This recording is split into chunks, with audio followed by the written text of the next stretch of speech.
Good afternoon students. इस video के अंतर्गत हम लोग कोरिलेटिव्स यानी वाक्य में एक दूसरे के पूरक शब्द जो आते हैं, अधिकांशतः उसमें कंजंक्शन बनकर आते हैं, यानी एक शब्द दूसरे शब्द की वाक्य के अंतर्गत सहायता प्रदान करता है। और अगर दोनों पदों के अंतर्गत कोई एक पद में थोड़ी सी भी अंतर पड़ जाएगा तो वाक्य का अर्थ बदल जाता है। अंग्रेजी भाषा के अंतर्गत इस कोरिलेटिव्स के बहुत महत्व हैं। आई इसमें मुख्य रूप से either or, neither nor, although, at, both and, no sooner than, scarcely, when, ये ऐसे जोड़े में प्रयुक्त होते हैं जो एक दूसरे की वाक्य के अंतर्गत सहायता प्रदान करते हैं। उसके संबंध में यहाँ दिया गया। यह नंबर 9 से शुरू है। इसके पहले वाले वीडियो के अंतर्गत 8 सेंटेंसेज और उस पर अन्य चीजें बताई जा चुकी हैं। यहाँ 9वें नंबर से शुरू है। यद्यपि वह निर्धन है परंतु ईमानदार है। यद्यपि वह निर्धन है परंतु वह ईमानदार है। Although he is poor, he is honest। यहाँ देख रहे हैं कामा से काम चलाया गया। अगर नहीं कामा लगाना है तो एट लगाएंगे, YET, लेकिन बट नहीं लगेगा। Although he is poor, comma yet he is honest। आप यहाँ दो भी लगा सकते हैं। दो he is poor, comma he is honest। जहाँ तक मुझे याद है वह कल यहाँ पर था। जहाँ तक मुझे याद है वह कल यहाँ पर था।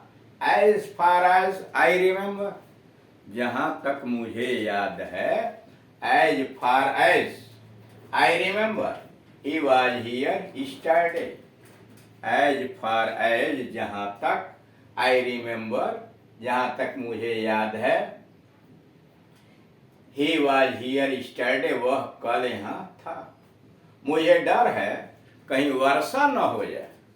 मुझे डर है कहीं वर्षा न हो जाए। आई फियर, मैं डरता हूं, मुझे डर है। I fear lest it might rain या lest it should rain.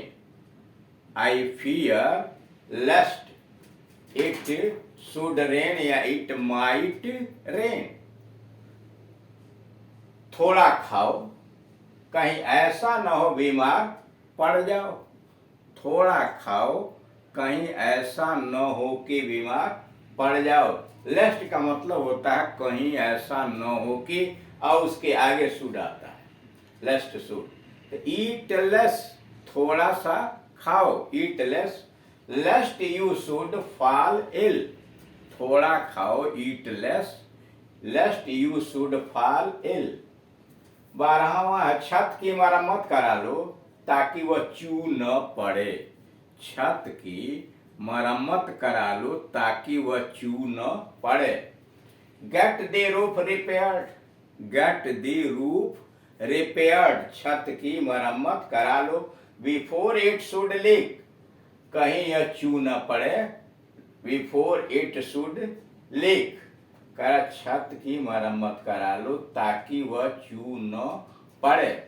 Get the roof repaired before it should leak. प्रथम आने की तो बात ही क्या, वह तो परीक्षा में पास भी नहीं हो सकता। प्रथम आने की तो बात ही क्या, वह तो परीक्षा में पास भी नहीं हो सकता। What to speak of standing first, what to speak of standing first. प्रथम आने की तो बात ही क्या, वह तो परीक्षा में पास भी नहीं हो सकता। He cannot even pass the examination। प्रथम आने की तो बात ही क्या, वह तो परीक्षा में पास भी नहीं हो सकता। What to speak of standing first, he cannot even pass the examination।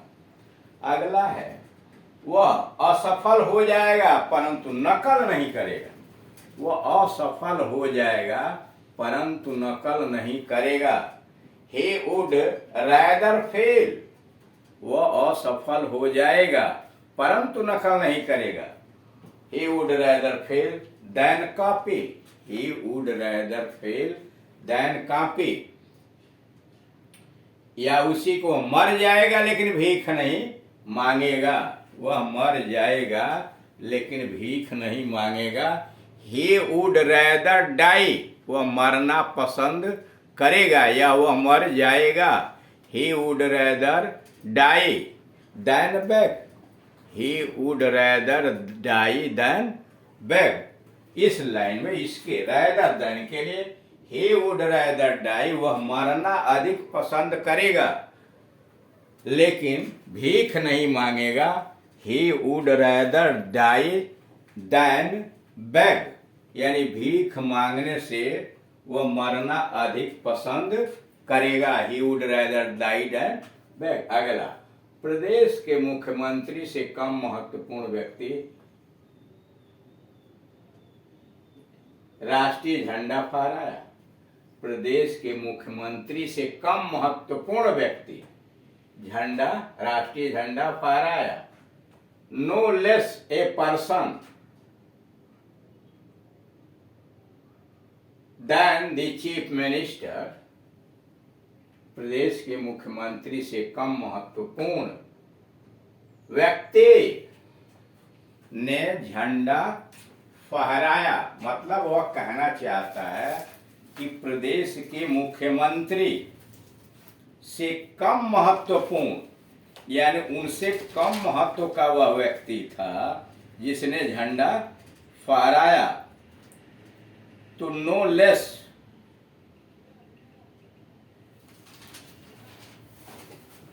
अब वहां पर सारी वह हिंदी यहाँ ने हो जाएगा। ने झंडा, राष्ट्रीय झंडा नहीं फहराया, नहीं फहराया। कह रहा है कि जिसने झंडा फहराया वो प्रदेश के मुख्यमंत्री से कम महत्वपूर्ण नहीं था। मतलब जिस व्यक्ति ने झंडा फहराया वो प्रदेश के मुख्यमंत्री से कम महत्वपूर्ण नहीं था। उसी के हिंदी बनाई गई, प्रदेश के मुख्यमंत्री से कम महत्वपूर्ण व्यक्ति ने झंडा नहीं फहराया। मतलब वो प्रदेश के मुख्यमंत्री के इक्वल या उससे अधिक महत्वपूर्ण था। No less a person than the chief minister, no less a person than the chief minister of the state hoisted the flag, no less a person than the chief minister of the state of the state hoisted the national flag, no less a person than the chief minister of the state hoisted the national flag। वह इतना बीमार है कि बिस्तर से उठ नहीं सकता, वह इतना बीमार है कि बिस्तर से उठ नहीं सकता। ही इज सो इल, वह इतना बीमार है, he is so ill that he can not rise from his bed, he is so ill that he can not rise from his bed. वह इतना बीमार है कि बिस्तर से उठ नहीं सकता। He is so ill that he can not rise from his bed. वह परिश्रम करता है ताकि पुरस्कार पाए, वह परिश्रम करता है ताकि पुरस्कार पाए। He works hard so that he may win a prize, he works hard, वह मेहनत करता है so that he may win a prize। जितना ऊंचा चढ़े उतनी ठंडक बढ़ती जाती है, यानी जितना ऊंचा चढ़े उतनी ठंडक बढ़ती जाती है। The higher you go, the cooler it is, the higher you go, the cooler it is।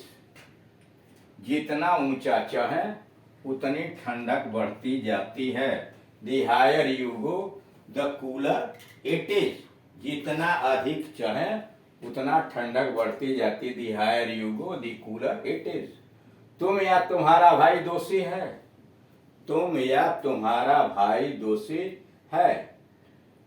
Either you or your brother is guilty, तुम या तुम्हारा भाई दोषी है। Either you or your brother is guilty. वह इतनी कमजोर है कि चल नहीं सकती है। वह इतनी कमजोर है कि चल नहीं सकती है। She is too weak to walk. She is too weak to walk, अथवा शी इज सो वीक, उसी को ऐसे भी लिख सकते हैं, she is so weak that she can not walk. She is so weak that she can not walk. वह इतनी कमजोर है कि वह चल नहीं सकती है। यहाँ ध्यान देंगे कि यहाँ टू के जगह पर सो लगाया गया है और इस टू के जगह पर दैट शी कैन नॉट। यह सेंटेंस सिंपल में है और यह सेंटेंस कॉम्प्लेक्स के अंतर्गत आया। दोनों का मतलब वही है कि वह इतनी कमजोर है कि चल नहीं सकती। She is too weak to walk. तो इस तरह से आप देख रहे हैं कि कोरिलेटिव्स के अंतर्गत किस प्रकार से, जैसे दो और आल दो आता है तो उसके बाद या तो कामा आएगा या एट का प्रयोग करेंगे, लेकिन बट का प्रयोग नहीं कर सकते। Although he is poor yet he is honest, अथवा कामा लगा दीजिए, though he is poor yet he is honest. अब यहाँ देख रहे हैं जहां तक मुझे याद है, तो जहां तक की अंग्रेजी एज फार एज, जहां तक की अंग्रेजी एज फार एज, और उसके आगे कोई भी कोरिलेटिव का शब्द नहीं है, अकेले आया है। हाँ, लेस्ट जब आता है तो उसके आगे अधिकांशतः शुड आता है। लेस्ट का मतलब होता है कहीं ऐसा न हो कि, जैसे मुझे डर है कहीं वर्षा न हो जाए, I fear lest it should rain या इट माइट रेन। और यहाँ जरा देखिए, थोड़ा खाओ कहीं ऐसा न हो बीमार पड़ जाओ, थोड़ा खाओ। Eat less, lest you should fall ill, eat less you should fall, lest you should fall ill। तो इस तरह से आप देख रहे हैं कि इस कोरिलेटिव का कितने सावधानी पूर्वक प्रयोग किया जा रहा है। Thank you.